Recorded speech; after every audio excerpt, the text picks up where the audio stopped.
Hello friends, ધોરણ 10 સામાજિક વિજ્ઞાન પાઠ 18 ભાવ વધારો અને ગ્રાહક જાગૃતિ. ગયા લેક્ચરની અંદર આપણે ભાવ વધારાના કારણો જોયા હતા. હવે ભાવ નિયંત્રણ શા માટે જરૂરી છે? શું કામ વસ્તુની કિંમત છે તે ઓછી હોવી જોઈએ અથવા તો માપની હોવી જોઈએ? ભાવ વધારો જેમ જરૂરી છે દેશના આર્થિક વિકાસ માટે, કારણ કે દેશના આર્થિક વિકાસને પોષક છે ભાવ વધારો. તેવી જ રીતે જો અનિયંત્રિત બાબતમાં ભાવ વધતો હોય ત્યારે ભાવ નિયંત્રણ પણ અત્યંત જરૂરી છે, જેના વિશેની ચર્ચા છે તે આજે આપણા આજના લેક્ચરમાં કરવાના છીએ. અત્યાર સુધી ભણ્યા તેનું શોર્ટ રિવિઝન કરીએ તો આપણે વિધાન સમજ્યા હતા કે ભાવ વધારો આર્થિક વિકાસને પોષક પણ છે અને અવરોધરૂપ પણ છે.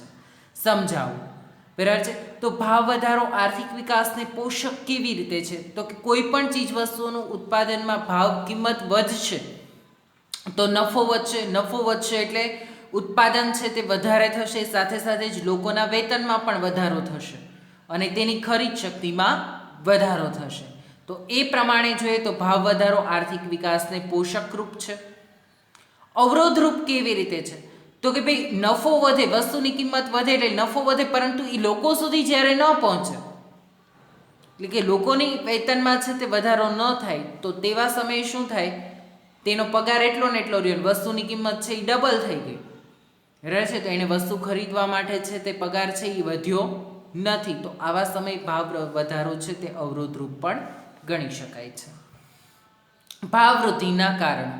તો ભાવ વૃદ્ધિનું સૌથી પહેલું કારણ છે નાણાંના પુરવઠામાં વધારો. લોકોની પાસે જેટલા વધારે રૂપિયા હશે એટલા વધારે રૂપિયા લોકો છે તે ચૂકવવાના છે, કારણ કે આપણી પાસે પૈસા છે તો આપણે વસ્તુની કિંમત ગમે એટલી હોય, વસ્તુ વગર હલાવી લેશું એવું નહીં કરીએ. શું કામ? કારણ કે આપણી પાસે પૈસા છે, આપણે પૈસા ચૂકવવા તૈયાર છીએ, બરાબર છે? એટલે નાણાંના પુરવઠામાં વધારો થયેલો હોવાથી વસ્તુની કિંમતમાં વધારો થાય છે.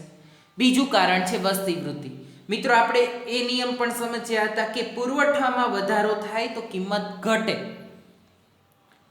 બરાબર છે? પણ નાણાંના પુરવઠામાં વધારો થાય તો પાછી કિંમત વધે. વસ્તુના પુરવઠામાં વધારો થાય તો કિંમત ઘટે, પણ તેની માંગમાં વધારો થાય તો કિંમતમાં પણ વધારો થાય, ને માંગમાં ઘટાડો થાય તો કિંમતમાં ઘટાડો થાય. હવે વસ્તી વધે એટલે વસ્તુની માંગ વધવાની છે, વસ્તુની માંગ વધે એટલે શું થાય? તેની કિંમતમાં વધારો થાય છે. નિકાસમાં વધારો.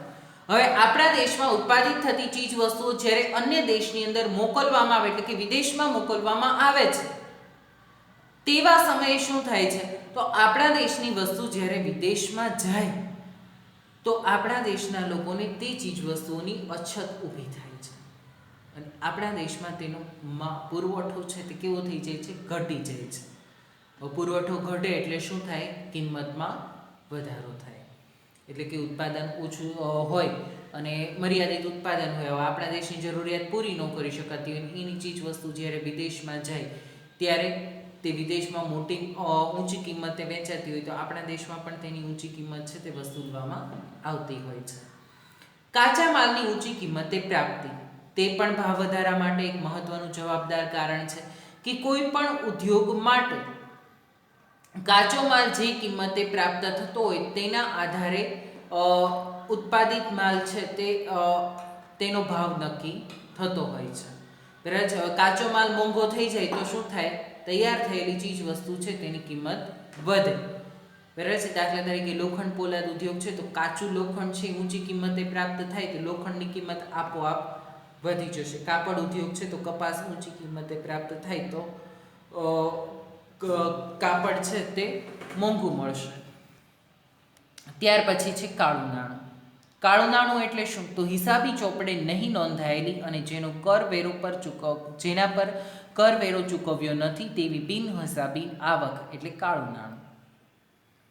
આ પ્રકારના નાણાંથી પણ ચીજવસ્તુની કિંમતમાં વધારો થાય છે, કારણ કે જે રૂપિયો છે તે કાળું નાણું છે તે વ્યક્તિ શું ઈચ્છે કે ગમે એમ કરીને આ પૈસો છે એ સરકાર જપ્ત કરી લે કે દરોડા પડે ઇન્કમ ટેક્સના, એ પહેલાં આ રૂપિયો છે તે વાપરી નાખવામાં આવે એટલે શું થાય?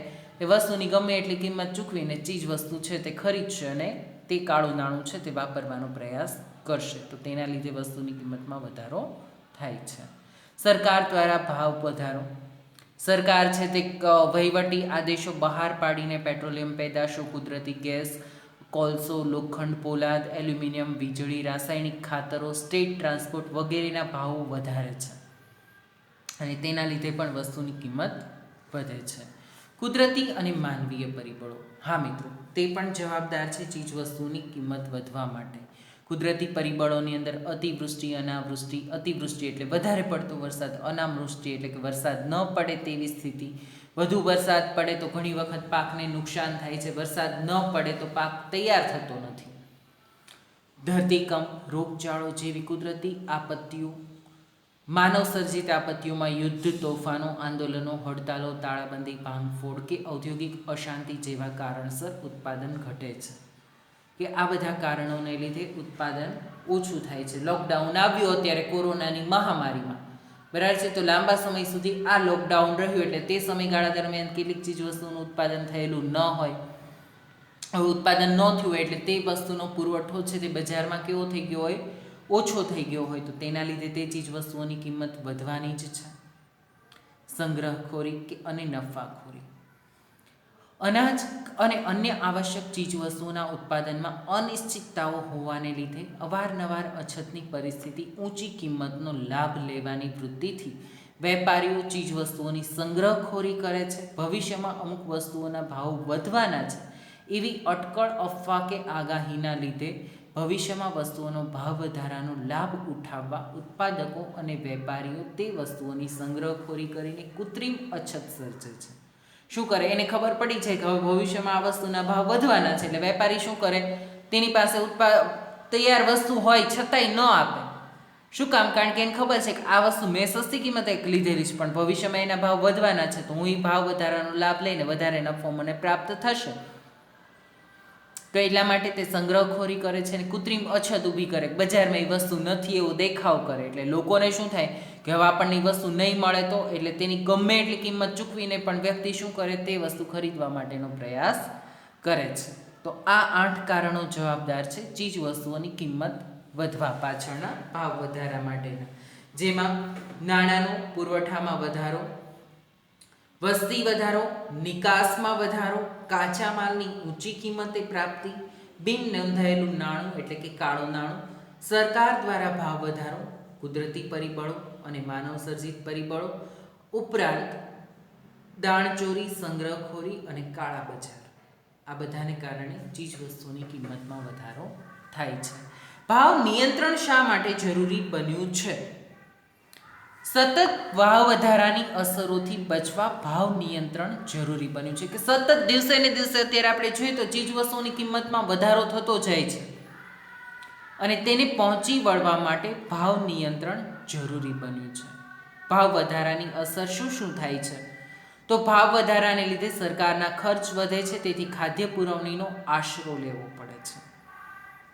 ભાવ વધારો થાય, વસ્તુની કિંમત વધે એટલે સરકારના શું થાય, ખર્ચોમાં વધારો થાય છે, એટલે બજેટ છે એ કેવું બને, ખાધવાળું, એટલે તેની આવક કરતાં સામે ખર્ચ વધારે હોય તેને શું કહેવાય, ખાદ્યવાળું બજેટ ગણી શકાય. બરાબર છે. દાખલા તરીકે 10 લાખની આવક હોય ને 13 લાખનો ખર્ચ હોય તો 3 લાખની શું થઈ, ખાધ થઈ. બરાબર છે. હવે એ ખાદ્ય પુરવણીનો આશરો સરકારને લેવો પડે, તે એટલે તેણે જે ઇમરજન્સી ફંડ હોય તેમાંથી તેણે 3 લાખ રૂપિયા છે તે વાપરવા પડે, તો તેના લીધે સરકારના ખર્ચ છે તે વધે છે અને પરિણામે નાણાંનો પુરવઠો વધતા ભાવવૃદ્ધિ સર્જાય છે. નાણાંનો પુરવઠો વધે, આપણે જોયું ભાવવૃદ્ધિના કારણોમાં નાણાંનો પુરવઠો સૌથી પહેલું જ કારણ જોયું હતું કે લોકોની પાસે પૈસા હશે તો તે ચીજ વસ્તુની કિંમત ચૂકવવાના જ છે. બીજું કારણ, ભાવ વધારાથી લોકોની બચત શક્તિ ઘટે છે. વસ્તુની કિંમત વધી જાય એટલે આપણે બચત કરતા હોઈએ તે બચત શક્તિ ઘટી જાય છે, કારણ કે વસ્તુની કિંમત વધી ગઈ એટલે મોંઘવારી જેમ જેમ વધે તો પૈસા પાછળ વધે જ નહીં, એટલે લોકોની બચત શક્તિમાં કેવો થાય છે, શું થાય છે, ઘટાડો થાય છે. પરિણામે મૂડીરોકાણ માટે બચતો મળતી નથી. બરાબર છે. 10,000ની આવક હોય ને 10,000 રૂપિયા મોંઘવારીના કારણે વપરાઈ જતા હોય તો બચત તો કંઈ રહેવાની નથી, એટલે મૂડીરોકાણ માટે બચતો છે તે, એટલે કે પૈસા ક્યાંય રોકવા હોય કે આપણે કંઈ વસ્તુ નવી ખરીદવી હોય અથવા તો આપણી પાસે પૈસા બચાવીને રાખવા હોય તો રાખી શકાતા નથી. તેનાથી દેશમાં મૂડીરોકાણનું પ્રમાણ ઘટે છે. આવશ્યક ચીજ વસ્તુઓનું ઉત્પાદન ઘટે છે. મૂડીની તંગીને કારણે નવા ધંધા ઉદ્યોગો અને રોજગારો શરૂ કરી શકાતા નથી. મૂડીની તંગી હોય, પૈસો પૂરતા પ્રમાણમાં ન હોય તો તેના લીધે નવા ધંધા રોજગાર શરૂ કરી શકાતા નથી. ભાવ વધારાને લીધે વસ્તુઓ મોંઘી બનતા દેશમાં તેનું વેચાણ વધે છે. વસ્તુઓ મોંઘી બને એટલે દેશમાં તેનું વેચાણ વધે છે, જેથી નિકાસમાં ઘટે છે. એટલે કે દેશમાંથી વિદેશમાં મોકલવામાં આવતી તે ચીજવસ્તુઓની નિકાસ ઘટે છે. દેશમાં બનતી વસ્તુઓ કરતાં વિદેશી વસ્તુઓ સસ્તી હોય તો તેની આયાત વધે છે. દાખલા તરીકે અત્યારે મિત્રો આપણે જોઈએ તો ચાઇનાની વસ્તુઓ છે એ આપણા દેશની વસ્તુઓ કરતાં સસ્તી પડે છે. એટલે આપણે શું કરીએ કે ભાઈ આપણે કામ ચલાવ છે એ ચાઇનાની વસ્તુઓ જ વાપરો ને. શું કામ? કારણ કે એ ચીજ વસ્તુઓ સસ્તી છે, ઓછી કિંમતે આપણને પ્રાપ્ત થાય છે, તો તેવી વસ્તુઓ લોકો ખરીદવા માટે પ્રેરાય છે અને તેથી આયાત વધે એટલે આપણા દેશનો રૂપિયો ક્યાં જાય? વિદેશમાં જાય છે. આમ દેશમાં નિકાસ કમાણી ઘટે છે અને આયાત ખર્ચ વધે છે. એ સંજોગોમાં દેશની વેપાર તુલામાં ખાદ્ય ઊભી થાય છે. ભાવ વધારાને કારણે ઉત્પાદકો, વિક્રેતાઓ વગેરેના નફામાં ખૂબ વધારો થતાં તેનાથી આવકો ઝડપથી વધે છે. આથી સમાજની આવકમાં અસમાનતા થાય છે. વસ્તુની કિંમત વધે ને એટલે વેપારીઓને નફો વધી જાય. વેપારીનો નફો વધે એટલે વેપારી કેવો થાય? રૂપિયાવાળો બને. અને સામાન્ય લોકો હોય છે તે લોકો ગરીબ બનતા જાય છે. એટલે અસમાનતા વધે. પૈસાવાળો છે એ વધારે ને વધારે પૈસાવાળો થતો જાય, સામે ગરીબ વ્યક્તિ છે એ વધારે ને વધારે ગરીબ બનશે. ભાવ વધારાને લીધે લોકોની ખરીદ શક્તિ ઘટે છે. તેથી મધ્યમ વર્ગ અને ગરીબ વર્ગના લોકોની હાલત ખૂબ જ કફોડી બને છે કે વસ્તુની કિંમત, મોંઘવારી વધે એટલે લોકો છે તેને ખરીદ શક્તિ ઘટે. જરૂરિયાતની વસ્તુઓ પણ ઘણીવાર લોકો છે તે ખરીદી શકતા નથી. તેવા પરિણામો છે તે તેના જોવા મળે છે અને તેના લીધે મધ્યમ વર્ગ અને ગરીબ લોકો છે તેને કેટલીક વસ્તુઓ વગર ચલાવી લેવું પણ પડે છે. મિત્રો, આપણા દેશની એક નરી વાસ્તવિકતા એ પણ છે કે જે વ્યક્તિ 25 કિલો ઘઉંની બોરી ખરીદી શકે છે તે તેને ઉપાડી શકતો નથી અને જે વ્યક્તિ તે બોરી ઉપાડી શકે છે તે તેને ખરીદી શકતો નથી. આ શું દર્શાવે છે? આવકની અસમાનતા દર્શાવે છે. કેટલાક લોકોની પાસે જે ગરીબ છે તે અત્યંત ગરીબ થતો જાય છે, તવંગર છે એટલે કે રૂપિયાવાળો છે તેની આવકમાં સતત વધારો થતાં તે વધારે ને વધારે રૂપિયાવાળો બનતો જાય છે. દેશમાં વિદેશી મૂડીરોકાણ ઘટે છે. આયાતી વસ્તુઓમાં વધારો થાય છે, તેથી વિદેશી હુંડિયામણની તંગી સર્જાય છે કે વિદેશમાંથી જે હુંડિયામણ આવક પ્રાપ્ત થવું જોઈએ તે પ્રાપ્ત થતું નથી. ભાવ વધારાને લીધે ગરીબ અને મધ્યમ વર્ગના લોકોનું જીવન કથળતા તેની નીતિમત્તાના ધોરણો નેવે મૂકીને ચોરી, લૂંટફાટ, હત્યા, દેહ વ્યાપાર, ભ્રષ્ટાચાર, દાણચોરી, કાળા બજાર જેવી અનૈતિક પ્રવૃત્તિઓ કરવા પ્રેરાય છે. સમાજમાં અસામાજિક બદીઓનું પ્રમાણ વધી જાય છે. ચીજવસ્તુઓની કિંમતમાં જેમ જેમ વધારો થાય ને તેના લીધે શું થાય છે? તેની નીતિમત્તા, તેના ધોરણો હોય છે તે બધા નેવે મૂકી દે અને તેના લીધે ચોરી, લૂંટફાટ, કારણ કે વસ્તુની કિંમત વધતી જાય છે, તેની પાસે એટલી આવક નથી. હવે પેટ છે ને માણસની પાસે કંઈક પણ કરાવી શકે, જરૂરિયાત છે એમનેમ છે, આવક ઓછી હોય છે, તેના લીધે સમાજની અંદર વ્યક્તિ પોતાની જરૂરિયાતને પૂરું કરવા માટે આવી અસામાજિક પ્રવૃત્તિઓ પણ કરે છે. પોતાના નીતિમત્તા એટલે કે નીતિથી જે ચાલવાવાળો વ્યક્તિ છે એ પણ એમ કહે કે ભાઈ આવક જ નથી તો શું કરું, 2 ટાઈમનું ભોજન તો જોઈએ ને, ઘરનું ભરણ પોષણ તો કરવું ને. અને આ કાર્ય કરવા માટે તે વ્યક્તિ ચોરી, લૂંટફાટ, હત્યા, દેહ વ્યાપાર, ભ્રષ્ટાચાર, દાણચોરી, કાળા બજાર આ બધી જ પ્રવૃત્તિઓ તરફ પ્રેરાય છે. અને આ માટે મિત્રો ભાવ નિયંત્રણ ખૂબ જ જરૂરી છે.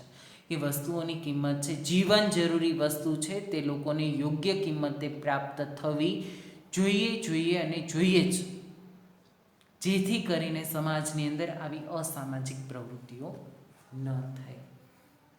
ભાવ નિયંત્રણ માટે મુખ્ય ઉપાયોની સમીક્ષા કરો અથવા તો મુખ્ય ઉપાયો જણાવો કે ભાવ નિયંત્રણ કેવી રીતે કરી શકાય. બરાબર છે.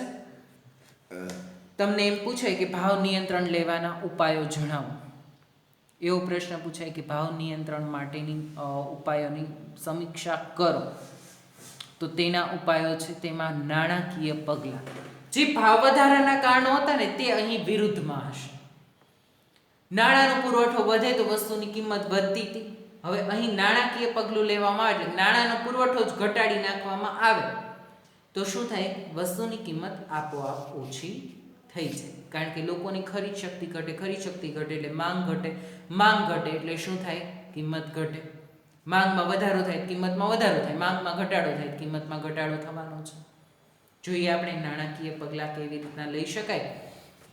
સૌથી પહેલાં ભારતની મધ્યસ્થ bank reserve bank of India RBI નાણાંનો પુરવઠો ઘટાડે છે, તેથી લોકોની ખર્ચ કરવાની પ્રવૃત્તિ પર અંકુશ આવે છે.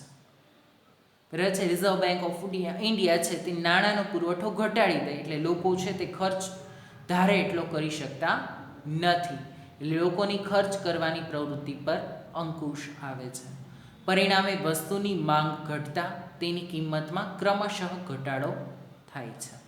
એ વસ્તુની માંગ ઘટે એટલે તે વસ્તુની કિંમતમાં પણ ઘટાડો થાય છે. બીજું, મધ્યસ્થ બેંક આરબીઆઈ બેંકના ધિરાણ નિયમ અન્વયે વ્યાજના દરો વધારે છે, તેથી લોન કે ધિરાણ મોંઘું બનતા મૂડી રોકાણ ઘટે છે. જો લોકોને સસ્તી કિંમતે લોન પ્રાપ્ત થતી હોય ને તો શું કરે?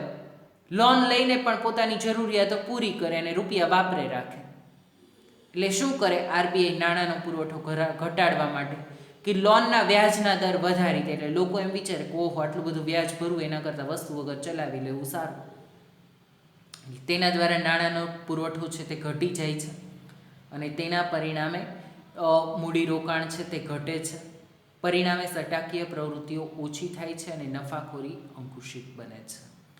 વ્યાપારી બેંકો પણ ધિરાણ દર વધારતા ધિરાણનું પ્રમાણ ઘટાડે છે. વ્યાજ દર વધતા સટ્ટાખોરી વધતા નાણાંના બચત સ્વરૂપે પાછું મળે છે, તેથી મૂડી સર્જનનો દર વધે છે. નવા ધંધા રોજગાર ક્ષેત્રો ખુલે છે કે નવા ધંધા અને રોજગારના ક્ષેત્રો છે તે ખુલે છે. રિઝર્વ બેંક સરકારી જામીનગીરીઓના વેચાણ દ્વારા નવા પ્રવાહોને અંકુશમાં રાખી શકે છે. રિઝર્વ બેંક છે તે જામીનગીરી દ્વારા નવા પ્રવાહો એટલે કે નાણાંનો પુરવઠો છે તેને અંકુશમાં રાખી શકે છે, ઓછો કરી શકે છે. રાજકોષીય પગલાં એટલે કે સરકાર જે પગલાં ભરી શકે તે. સરકાર અંદાજપત્રની રાજકોષીય ખાદ્યમાં ઘટાડો કરે અને સબસિડીમાં ઘટાડો, જાહેર લોનના પ્રમાણમાં ઘટાડો કરીને વ્યાજની ચૂકવણીમાં ઘટાડો કરી અને વહીવટી ખર્ચમાં કરકસર અને બિનજરૂરી ખર્ચમાં ઘટાડો જેવા પગલાં ભરે છે. સરકાર શું કરે તો કે અંદાજપત્રની ખાદ્ય આપણે સમજીએ, બરાબર છે. દાખલા તરીકે અંદાજપત્ર છે 10 લાખની આવક હોય તો તેની સામે 10 લાખનો જ ખર્ચ કરે, કારણ કે ખાદ્ય હોય 13 લાખનો ખર્ચ હોય તો 3 લાખની ખાદ્યવાળું અંદાજપત્ર થયું. હવે 3 લાખની સરકાર શું કરે? તેના ઇમરજન્સી ફંડમાંથી વાપરે, એટલે શું થયો? નાણાં છે તેનો પુરવઠો વધી જાય. તો આ નાણાંનો પુરવઠો ઘટાડવા માટે ખાદ્યમાં ઘટાડો કરે એટલે નાણાંનો પુરવઠો અહીં ઘટી જવાનો છે. સબસિડીમાં ઘટાડો કરે. સરકાર શું કરે? ઘણી વખત લોન આપે ને તેની ઉપર સબસિડી આપે, એટલે શું થાય? લોનનો વ્યાજ દર ઓછો થઈ જાય. એટલે લોકો શું કરે કે ઓછા વ્યાજે લોન પ્રાપ્ત થાય છે ને તો વાપરો ને લોન, એમ કરીને લોકો છે તે લોન વાપરવાનો પ્રયાસ કરે છે. તો સબસિડીમાં સરકાર ઘટાડો કરે, લોનના પ્રમાણમાં ઘટાડો કરીને વ્યાજની ચૂકવણીમાં ઘટાડો, વહીવટી ખર્ચમાં કરકસર, સરકારનો જે વહીવટી ખર્ચ હોય તે ખર્ચ ઓછો કરે અને બિનજરૂરી ખર્ચ હોય તેમાં ઘટાડો કરે. આ બધા પગલાં ભરે તો તેના લીધે ચીજવસ્તુની કિંમતમાં થતો વધારો અટકાવી શકાય છે. સરકાર પ્રત્યક્ષ કરવેરાના પ્રમાણમાં અને વ્યાપમાં વધારો કરે છે. તે આ વધુ આવક ધરાવતા શ્રીમંત વર્ગના વપરાશી કે સુખ સગવડની વસ્તુઓ પર કરવેરા નાખે છે, જેથી વસ્તુઓ મોંઘી બનતા ખરીદી ઘટે છે અને માંગ ઘટતા ભાવો ઘટે છે. સરકાર શું કરી શકે? તો શ્રીમંત વર્ગ, જે પૈસાવાળા લોકો છે, તે જે ચીજ વસ્તુઓ વાપરે છે તે ચીજ વસ્તુઓની કિંમતમાં વધારો કરે, તેની ઉપર આવક કરવેરા વધારે નાખી દે. એટલે શું થાય કે તે ચીજ વસ્તુઓની માંગ ઘટે. માંગ ઘટે એટલે કિંમત ઘટે. તો આના દ્વારા માંગ ઘટતા કિંમત ઘટે છે. તો તેના દ્વારા આ રાજકોષીય પગલાં દ્વારા ભાવ નિયંત્રણ કરી શકાય છે. જાહેર નીતિ અનુસાર સરકાર ફરજિયાત બચત યોજના જેવી સ્કીમ જાહેર કરીને સમાજમાં થતા કુલ ખર્ચને મર્યાદિત કરવા પ્રયાસ કરે છે, તેમજ બચતોને પ્રોત્સાહન આપવા વિવિધ પગલાં ભરે છે. તેથી ચીજ વસ્તુઓની માંગ ઘટતા ભાવો ઘટે છે. સરકાર એવું નક્કી કરે કે ફરજિયાત વ્યક્તિએ આટલી તો મહિને બચત કરવી જ પડશે, અને એવી રીતે જો વ્યક્તિ બચત ફરજિયાત કરે તો શું થાય? તેની આવક છે તે ઓછી થઈ જાય. જાહેર ઋણની નીતિ છે તેમાં તેની આવક એટલી ને એટલી રહે, પણ તેનું બચતનું પ્રમાણ વધે. બચત વધારે કરે એટલે તેનો ખર્ચ છે તે ઘટાડવાનો છે. ખર્ચ ઘટે એટલે શું થાય? તેની માંગ છે તેમાં ઘટાડો થઈ શકે, અને માંગ ઘટે એટલે ચીજ વસ્તુઓની કિંમત ઘટવાની છે. મૂડી રોકાણ પર અંકુશ. ત્રીજું પગલું છે ભાવ નિયંત્રણ માટેનું. બિનજરૂરી અને શ્રીમંત વર્ગની મોજ શોખની વસ્તુઓ પાછળ મૂડી રોકાણ ઘટે તે માટે સરકાર લાયસન્સ કે પરવાના પદ્ધતિ અમલમાં મૂકે છે, અને કૃષિ ઉદ્યોગોના ઉત્પાદન વધે એવા મૂડી રોકાણને ઉત્તેજન આપે છે. કે મોજ શોખની ચીજ વસ્તુઓ છે, દાખલા તરીકે તમારે ગન રાખવી હોય, બરાબર છે, તો તેના માટે તમારે લાયસન્સ મેળવવું પડે. જેથી કરીને શું થાય? વ્યક્તિ છે તે લાયસન્સ મેળવવાની બધી માથાકૂટમાં ન ઉતરે ને એવી વસ્તુઓનો ઉપયોગ ન કરે, અને તેવી વસ્તુઓનું ઉત્પાદન પણ ઘટે, જેથી કરીને જીવન જરૂરી ચીજ વસ્તુનું ઉત્પાદન વધે, અને ઉત્પાદન વધે તો ભાવ ઓછો થઈ શકે. ભાવ નિયમન અને માપબંધી. સમાજના ગરીબી રેખા હેઠળ જીવતા લોકો એટલે કે BPL, બિલો પોવર્ટી લાઇન ને આર્થિક દ્રષ્ટિએ નબળા વર્ગના લોકોને અનાજ, ખાંડ, કઠોળ, કેરોસીન, ખાદ્ય તેલ, સાબુ જેવી આવશ્યક વસ્તુઓ વ્યાજબી ભાવે પૂરી પાડવા જાહેર વિતરણ પ્રણાલી એટલે કે PDS, પબ્લિક ડિસ્ટ્રીબ્યુશન સર્વિસ અથવા તો સિસ્ટમ, પબ્લિક ડિસ્ટ્રીબ્યુશન સિસ્ટમ હેઠળ સસ્તા અનાજની કે વ્યાજબી ભાવની દુકાનો ખોલવામાં આવે છે. સરકાર શું કરે? તો સસ્તા અનાજની રેશનની દુકાનો, જે સરકારી રેશનની દુકાનો હોય, ત્યાં આ બધી વસ્તુઓ છે તે સસ્તી કિંમતે પ્રાપ્ત થાય. આ વસ્તુ કેવી છે? જીવન જરૂરી છે. આપણા અસ્તિત્વને ટકાવી રાખવા માટે આ ચીજ વસ્તુઓનો ઉપયોગ કરવો અત્યંત જરૂરી છે. તો આ બધી વસ્તુઓ છે ત્યાંથી સસ્તી કિંમતે મળી જાય, તો લોકો બજારમાં તેની કિંમત વધે તો અહીંથી શું કરશે? સસ્તી કિંમતે ખરીદી લેશે, જેથી કરીને પોતાની જરૂરિયાતોને પૂરી કરી શકે. અને બજારના લોકો પણ એવું વિચારે કે ભાઈ રેશનની દુકાનેથી લોકો સસ્તી કિંમતે ખરીદે, એના કરતાં આપણે જ તેની કિંમત ઓછી રાખીએ તો આપણી પાસેથી પણ ખરીદે. ઉત્પાદકો અને વેપારીઓ સંગ્રહખોરી દ્વારા ચીજવસ્તુઓની કૃત્રિમ અછત ઊભી કરી અને કાળા બજાર મન ફાવે તેવો ભાવ વધારો કરે છે, તેના પર વિતરણ પ્રણાલી અંકુશ લાવે છે. પબ્લિક ડિસ્ટ્રીબ્યુશન સિસ્ટમ છે, બરાબર છે, કે સરકારે ખાનગી ક્ષેત્રવાળા હોય એ લોકો શું કરે કે આ ચીજ વસ્તુઓની કિંમતમાં વધારો કરી દે, અથવા તો એમ કે નથી તો આપણે શું કરીએ? આપણી પાસે બીજો ઓપ્શન છે, સસ્તા અનાજની દુકાનો છે, રેશનની દુકાનો છે, ત્યાંથી આ બધી વસ્તુઓ ખરીદી લઈએ, તો આપણે તેની પાસે જવાની જરૂર રહેતી નથી, અને તેના દ્વારા આપણે ભાવ વધારાને પણ નિયંત્રણમાં લાવી શકીએ છીએ. ભાવ વધારાની પરિસ્થિતિમાં ગરીબ વર્ગના લોકોના જીવન ધોરણને ટકાવી રાખવા જાહેર વિતરણ પ્રણાલી PDS આશીર્વાદરૂપ બની છે. છેલ્લો મુદ્દો છે ભાવ નિર્ધારણ તંત્ર. ભાવ નિર્ધારણ તંત્રની ભાવ નિયંત્રણમાં શું ભૂમિકા છે એવો પ્રશ્ન પણ તમને પૂછાઈ શકે. તો તમને એ પણ ખ્યાલ હોવો જોઈએ કે ભાવ નિર્ધારણ તંત્ર છે તેની ભાવ વધારામાં શું ભૂમિકા છે. તો સંગ્રહખોરી અટકાવવા આવશ્યક વસ્તુઓના ભાવોને વ્યાજબી સ્તર પર ટકાવી રાખવા અને વસ્તુઓ નાગરિકોને સરળતાથી ઉપલબ્ધ બને એ માટે સરકાર આવશ્યક ચીજવસ્તુઓના ભાવ નક્કી કરે છે અને એ જ ભાવોએ વસ્તુઓ વેચવા સરકાર વેપારીઓને જણાવે છે. ભાવ નિર્ધારણ તંત્ર છે મિત્રો ચીજવસ્તુઓની કિંમત નક્કી કરે છે. આ વસ્તુ વધુમાં વધુ આટલી કિંમતે વેચી શકાય. તમને દરેક ચીજવસ્તુઓની ઉપર તેની કિંમત લખેલી હોય, MRP મેક્સિમમ રિટેલ પ્રાઇસ, તેના કરતાં વધારે કિંમત તમારે ચૂકવવાની નથી. હવે જે ચીજવસ્તુઓ પર કિંમત લખેલી નથી તેના ભાવો રોજે રોજના ન્યૂઝપેપરમાં આવતા હોય. દાખલા તરીકે અનાજ, કરિયાણું આપણે એ બધું ખરીદવા જઈએ તો એની ઉપર તો MRP ન હોય, તો એનો ભાવ તમે ન્યૂઝપેપરમાં જોઈ શકો. એ કોના દ્વારા નક્કી થયેલો? એ ભાવ નિર્ધારણ તંત્ર દ્વારા. એનાથી વધારે કિંમત છે તે ચૂકવી શકાતી નથી. એટલે ભાવ નિર્ધારણ તંત્ર છે જો તે વ્યવસ્થિત રીતે કામ કરે ને તો ભાવ વધારો છે તે થતો નથી અને ભાવ વધારાને નિયંત્રણમાં લાવી શકાય છે. સરકાર ભાવ સપાટીને સ્થિર રાખવા માટે આવશ્યક ચીજવસ્તુઓ અંગેનો ધારો 1955માં અમલમાં મૂક્યો છે, જે વેપારી સરકારે નિર્ધારિત કરેલ ભાવો મુજબ પોતાની ચીજવસ્તુઓને વેચતો ન હોય તેની સામે આ ધારા હેઠળ કાનૂની કાર્યવાહી હાથ ધરીને દંડ કરવામાં આવે છે.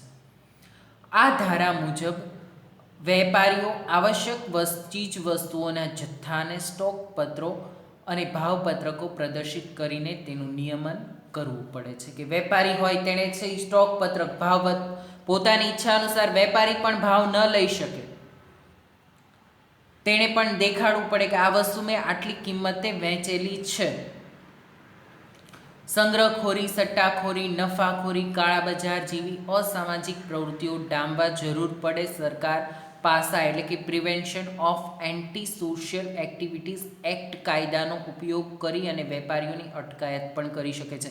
કે વેપારી મન ફાવે તેવા ભાવો લેતા હોય તો પાસામાં તમે કમ્પ્લેન કરો. આગળ આપણે જોવાના છે કેવી રીતે આપણે કમ્પ્લેન કરી શકીએ છીએ. જો તમે તેમાં કમ્પ્લેન કરો તો સરકાર છે, કાયદો છે તે વેપારીની અટકાયત કરી શકે છે. તેનું લાયસન્સ, વેચાણ માટેનું તેનું લાયસન્સ પણ રદ થઈ શકે, ત્યાં સુધીની પ્રવૃત્તિ થઈ શકે છે. એટલે વેપારી પોતાની ઈચ્છા અનુસાર મન ફાવે તેટલા ભાવો છે તે લઈ શકે નહીં. તેણે મર્યાદિત કિંમતમાં જ ચીજવસ્તુઓ વેચવાની છે. ભાવ નિર્ધારણ તંત્ર દ્વારા નક્કી થયેલું હોય તેટલી જ કિંમતે વસ્તુઓ છે તે વેચવાની રહે છે. આમ કડક કાનૂની જોગવાઈઓ અને ઉલ્લંઘન માટે શિક્ષાત્મક પગલાં દ્વારા સરકાર ભાવ વધારાને અંકુશિત કરવા પ્રયત્ન કરે છે. અત્યાર સુધીમાં સરકારે ડુંગળી, ચોખા, કપાસ, સિમેન્ટ, ખાદ્યતેલ, પેટ્રોલ, ડીઝલ, રાંધણ ગેસ, કેરોસીન, ખાંડ, એલ્યુમિનિયમ, લોખંડ, પોલાદ, રેલવે નૂર, જીવન રક્ષક દવાઓ વગેરેના ભાવોના નિયંત્રણ તંત્ર દ્વારા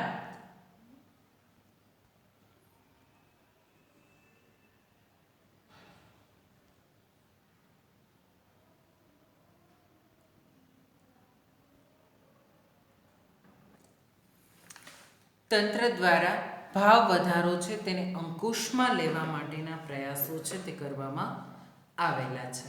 આમ ભાવ વૃદ્ધિને અટકાવવાના ઉપાયો એકબીજાથી સ્વતંત્ર કે અલગ નથી, પરંતુ પરસ્પર આધારિત છે. તેથી તે છૂટાછવાયા એકલ દોકલ પગલાં ભરવાને બદલે સર્વગ્રાહી પગલાં ભરીશું તો ધાર્યા પરિણામો જરૂર લાવી શકાશે અને વસ્તુની કિંમતમાં થતો વધારો છે તેને અટકાવી શકાશે. આજનો લેક્ચર અહીંયા સુધી રાખીએ છીએ. હવે પછીના લેક્ચરમાં પાઠનો બીજો ટોપિક છે ગ્રાહક જાગૃતિ. એક ગ્રાહક, તમે, હું, આપણે બધા જ એક ગ્રાહક છીએ. તો ગ્રાહક તરીકે આપણી પાસે કેવા કેવા પ્રકારના અધિકારો રહેલા છે, ગ્રાહકોનું શોષણ કેવી રીતે થતું હોય છે, ગ્રાહકો માટે કેવા કેવા પ્રકારના કાયદાઓ ઘડવામાં આવેલા છે, ગ્રાહકની તરીકે આપણી શું શું ફરજો છે, કેવી રીતે આપણે ચીજ વસ્તુઓની ખરીદી કરવી જોઈએ તેના વિશેનો અભ્યાસ છે તે હવે પછીના લેક્ચરમાં આપણે કરવાના છીએ. આજનો લેક્ચર છે તે અહીં સુધી રાખીએ છીએ. આજના લેક્ચરનું તમારું હોમવર્ક છે તેમાં ભાવ નિયંત્રણ લેવાના ઉપાયો પાંચે પાંચ ઉપાયો છે તેની નોંધ કરવાની છે. ભાવ નિર્ધારણ તંત્ર, ભાવ નિયમન અને માપબંધી, રાજકોષીય પગલાં, મૂડીરોકાણ પર અંકુશ અને નાણાકીય પગલાં. પાંચે પાંચ મુદ્દાઓ છે તે વ્યવસ્થિત રીતે મુદ્દાસર જવાબ લખવાનો છે. ત્યાર પછી ભાવ નિયંત્રણ શા માટે જરૂરી છે તે પ્રશ્નનો જવાબ પણ લખવાનો છે. બરાબર છે. તે આજના લેક્ચરનું હોમવર્ક છે. ત્યાં સુધી રાખીએ છીએ આજનો લેક્ચર. Thank you.